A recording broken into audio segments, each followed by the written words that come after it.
ఈరోజు మన రాష్ట్రంలో 10 సంవత్సరాలు అయిందన్నా మన రాష్ట్రం ఏర్పడి 10 సంవత్సరాల రాష్ట్రం ఈ పాటికి మనకు ప్రత్యేక హోదా 10 సంవత్సరాల కిందట వచ్చుంటే ఒక్కొక్క నియోజకవర్గంలో 50 నుంచి 100 కొత్త పరిశ్రమలు వచ్చేవి.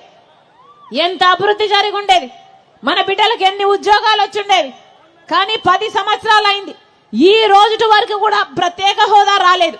కారణం, ముఖ్యమంత్రిగా చంద్రబాబు గారు ప్రత్యేక హోదా కోసం ఏది చేయలేదు.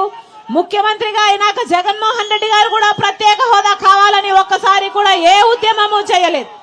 ఇద్దరు ఈరోజు ప్రతిపక్ష నాయకుడైనా పాలకపక్ష నాయకుడైనా చంద్రబాబు గారైనా జగన్మోహన్ రెడ్డి గారైనా ఇద్దరు బీజేపీ పార్టీకి గులాంగిరి చేస్తున్నారు. ఇద్దరు మోడీతో తొత్తులుగా తయారయ్యారు తప్పితే ప్రజల గురించి ఎవరు ఆలోచిస్తున్నారన్నా? ఇద్దరికి ఏమీ తేడా లేదు. ఒకరికేమో ఉన్నది మోడీతో బహిరంగ పొత్తు, ఇంకొకరికి